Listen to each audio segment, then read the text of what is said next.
conversar sobre a hipertensão arterial sistêmica. A hipertensão é uma situação em que os níveis de pressão do sangue dentro das artérias do organismo se eleva a valores que são considerados anormais. O valor normal para um indivíduo adulto é em torno de 120 por 80 milímetros de mercúrio ou 12 por 8, mas se aceita que valores até em torno de 13 por 8,5 ou 130 por 85 sejam tolerados como um nível normal alto, mas não completamente normal. Quando os valores ultrapassam essas cifras mencionadas, é preciso que se intervenha para reduzir os valores, já que a manutenção da pressão elevada trará consequências danosas ao organismo no longo prazo. Isso é uma informação muito importante, porque de uma forma geral o hipertenso não tem sintomas logo no começo da sua doença. E a manutenção elevada da pressão arterial ao longo dos anos vai levar a lesão importante do coração, causando aterosclerose, das artérias do cérebro, causando o AVC, lesão dos rins, causando a insuficiência renal, e lesão dos vasos maiores do organismo, como a aorta, causando aneurismas e até a morte da pessoa. O indivíduo, quando começa a ter pressão arterial, ele precisa lançar mão de estratégias não farmacológicas, ou seja, sem medicamentos, para poder controlar a pressão. E você consegue até evitar o início do tratamento medicamentoso adotando um estilo de vida mais saudável, caracterizado pela prática regular de exercícios físicos. Indivíduos que são sedentários, que começam a fazer exercício, eles conseguem reduzir a pressão arterial em média em torno de 5 milímetros. Então, se você está com 135 de sistólica, você fazendo exercício, você cai para 130 e se livra de remédio. A segunda estratégia é começar a fazer uso de uma dieta com pouco sal. Isso, de um modo geral, a gente recomenda que as pessoas evitem comidas salgadas, orientem a quem está cozinhando a preparar o alimento com pouco sal, evitar embutidos e enlatados, e alimentos sabidamente salgados, como no nosso meio, churrasco, feijoada, carne de sol. E a terceira perna do tratamento não farmacológico é a perda de peso. A perda de peso consegue também reduzir em torno de 5 milímetros a pressão arterial. E aí você que é um hipertenso inicial, que está com a pressão em torno de 140, fazendo exercício físico, perdendo peso, você consegue reduzir em 10 milímetros.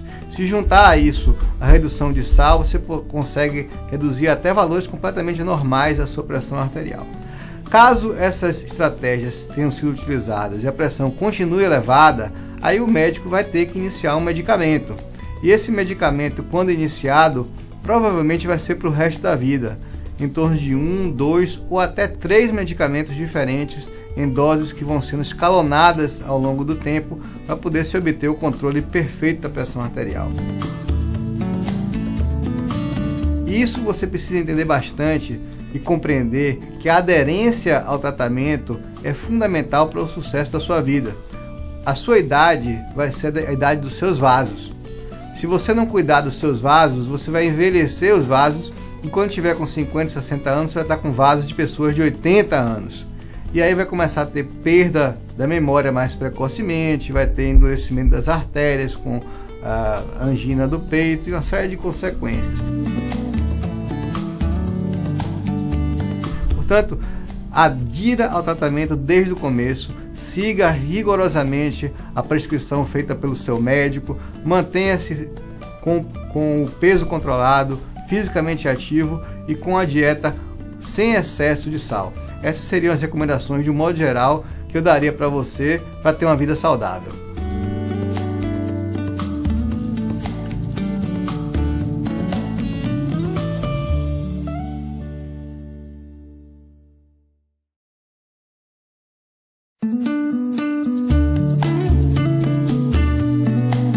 Todas as mulheres podem e devem realizar exames regularmente para fazer a detecção precoce dos principais tipos de cânceres. Na mulher brasileira, o câncer que mais mata é o câncer de mama. Em segundo lugar, o câncer de colo de útero e em terceiro lugar, o câncer de ovário e o câncer de endométrio. Em relação ao câncer de mama, existem duas formas principais de se detectar precocemente esse câncer. Nas mulheres mais jovens, realizar o exame manual das mamas todos os meses após o período menstrual. Nas mulheres acima de 40 anos, realizar anualmente a mamografia. Mulheres que têm as mamas densas, mamas muito jovens ainda, mesmo realizando a mamografia, pode se complementar com a ultrassonografia das mamas. Mas lembrando que as mulheres que têm casos de câncer de mama na família, principalmente parentes mais próximas, como irmãs, como mães, como primas, como tias, principalmente da linhagem materna, essas mulheres devem realizar a mamografia num período anterior, geralmente por volta dos 30 anos. As mulheres devem ter esses exames feitos regularmente, de forma que a detecção precoce vai fazer o tratamento e esse tratamento vai permitir que ela tenha uma vida saudável ainda por muitos e muitos anos. Em relação ao câncer de colo de útero, que é o segundo tipo de câncer mais frequente na mulher brasileira, esse câncer é causado por um vírus chamado HPV. O HPV, o papilomavírus humano, e essas meninas se infectam muito precocemente logo após o início da atividade sexual. Esse tipo de câncer, portanto, pode ser prevenido se nós conseguirmos vacinar as meninas antes de ter a relação sexual. A vacina contra HPV ainda não está disponível na rede pública de saúde, mas já pode ser encontrada em clínicas de vacinação e o ideal é que se inicie a vacinação por volta dos 9 e 10 anos de idade. As mulheres podem ser vacinadas, com isso não vão adquirir o HPV e com isso não vão evoluir para um câncer de colo de útero.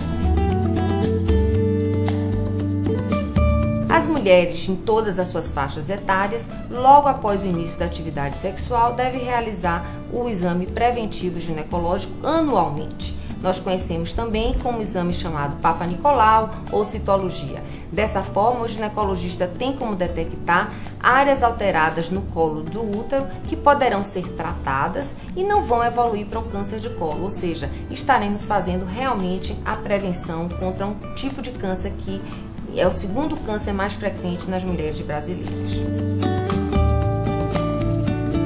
Não tão frequente como o câncer de mama e o câncer de colo de útero, o câncer de ovário e o câncer de endométrio também acometem as mulheres em todas as suas faixas etárias e todos os dois são mais frequentes após a menopausa. O que se pode fazer em relação à detecção precoce desses dois tipos de câncer? A ultrassonografia transvaginal, em que vai se observar o corpo do útero e o endométrio e os dois ovários, com isso se fazendo a detecção precoce e o tratamento de uma forma mais ágil. A ultrassonografia transvaginal ela deve ser realizada anualmente após os 40 anos de idade e dessa forma se prevenir contra as formas mais graves desses dois tipos de cânceres. Outro sinal importante é o sangramento pós-menopausa. Qualquer mulher na pós-menopausa, após essa fase de interrupção da menstruação, se ela apresentar algum tipo de sangramento, esse é um sinal de alerta e deve procurar o ginecologista de imediato.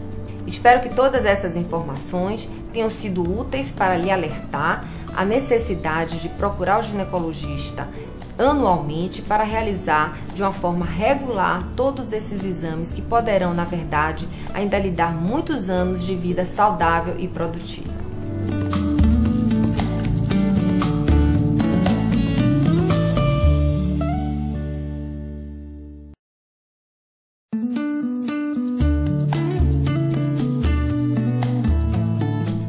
Olá a todos, vamos falar um pouco sobre o câncer prostático, algumas dicas para os homens. O câncer de próstata, ele é o segundo tumor mais frequente que ocorre no sexo masculino, só ficando atrás do câncer de pele. O câncer de próstata ele vai acontecendo mais à medida que o homem vai envelhecendo, principalmente quando passam dos 40 anos de idade.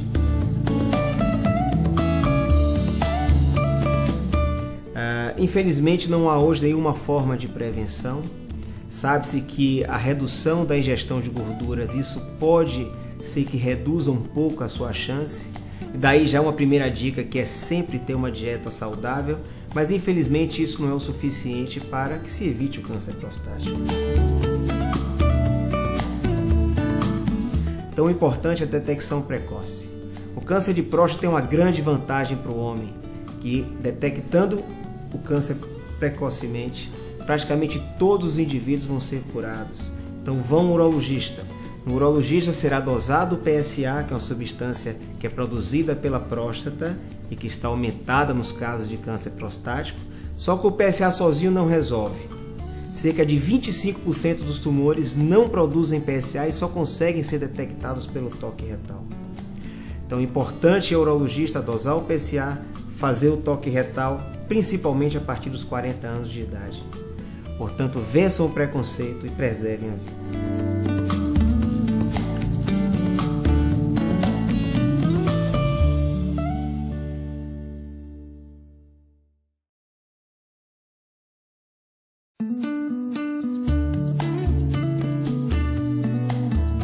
A geriatria é uma especialidade médica que mergulha nos conteúdos de prevenção para orientar a população de como envelhecer com saúde. A velhice ficou muito estigmatizada, ficou muito vista como uma coisa negativa, mas será que isso é algo que precisa ser assim? Não, não precisa. A nossa genética influi em torno de 20%. O nosso estilo de vida, que é o que eu posso mudar, em torno de 60%. Os outros 20% estão distribuídos entre o ambiente que você vive, poluição, estresse ambiental, riscos ambientais que a gente tem visto hoje com muita frequência, que a natureza está meio rebelde. Algumas coisas nós não podemos mudar, mas o estilo de vida, que é o que é mais impactante, esse sim pode mudar. E esse só depende de mim e de você decidir fazer e começar.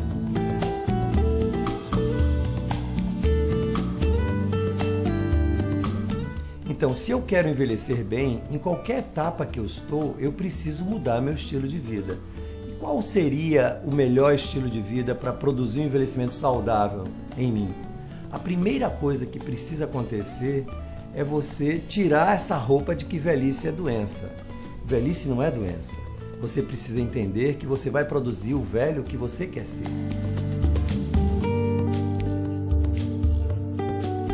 Se você quer ser um velho saudável lá na frente, ou se você já é velho e quer melhorar a sua saúde, comece acordando cedo para caminhar. Comece a caminhar. Comece a fazer pelo menos de 20 a 30 minutos de caminhada diária. Isso diminui o risco de várias doenças. Hipertensão, diabetes, problemas, até o câncer. Melhora a memória. Caminhar diariamente reduz pelo menos em 50% o risco da doença de Alzheimer, que é um grande problema no envelhecimento.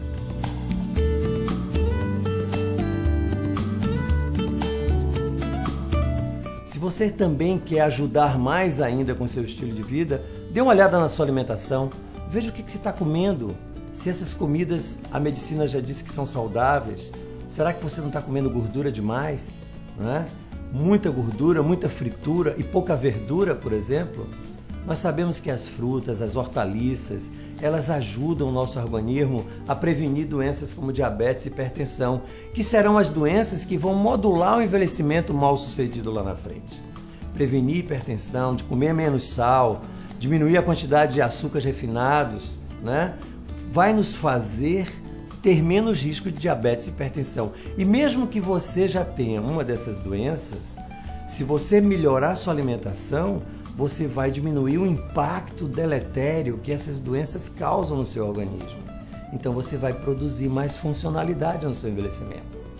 Então aí você vai mudar, você vai ver no seu dia a dia que você pode mudar o paradigma dessa história de que velhice é doença. Você produz o velho que você quer ser ou a velha que você quer ser. Nós podemos envelhecer com saúde.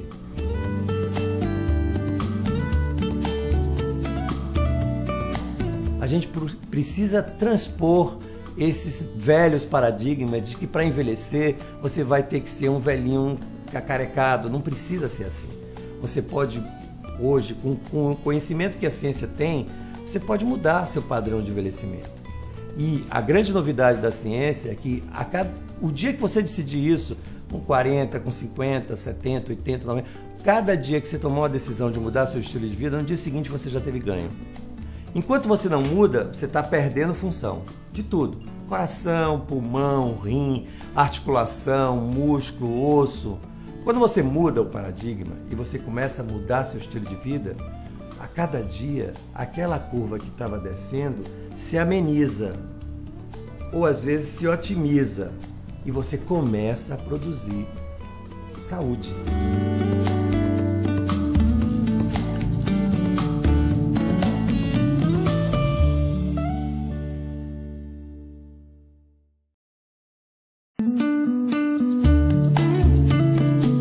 O diabetes decorre de uma deficiência na produção de insulina. E essa deficiência pode ser uma deficiência absoluta, que leva a uma falta de produção de insulina pelo pâncreas. Isso geralmente acomete a criança diabética, ela deixa de produzir insulina e de uma forma assim muito abrupta, ela desenvolve os sinais e os sintomas de diabetes. Começa a beber muita água, urinar muito, perder peso, e aí o diagnóstico fica fácil porque a criança desenvolve de forma muito rápida, dada a falência do pâncreas em produzir insulina, e essa criança passa a ser insulino dependente. O adulto apresenta o diabetes do tipo 2, onde os sintomas podem passar desapercebidos e aí sim o diagnóstico ser protelado, vir tardiamente já com alguma complicação. Então, eu chamo a atenção de que se você está bebendo muita água, urinando muito, perdendo peso de forma inexplicada ou algumas vezes até com difícil cicatrização, você deve ligar o sinal de alerta para a possibilidade de diabetes. Isso se agravará se você tiver o pai, uma mãe, uma história familiar de diabetes e até um avô ou uma avó que ficaram diabéticos já numa idade avançada. Mas aí a herança estará presente, o seu risco de diabetes sim existirá.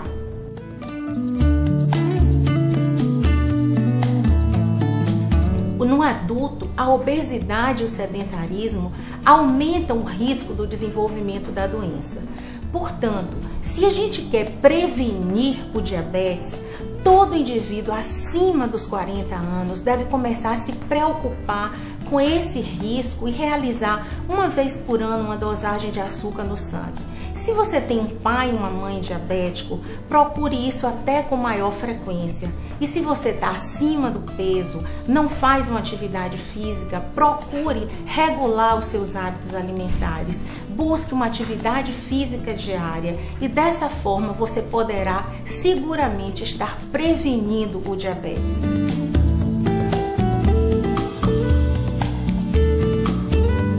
O diabetes é passível de ser prevenido ou até retardado se você tiver hábitos de vida saudáveis e buscar a prevenção, uma vez que você reconheça esses fatores de risco. Se nós nos imbuirmos de tentar, nós podemos avisar, comunicar um colega, passar adiante essas informações, porque dessa forma nós estaríamos estimulando a prevenção e o controle da doença. E a gente costuma dizer a toda pessoa com diabetes, a vida pode ser mais doce do que você pensa.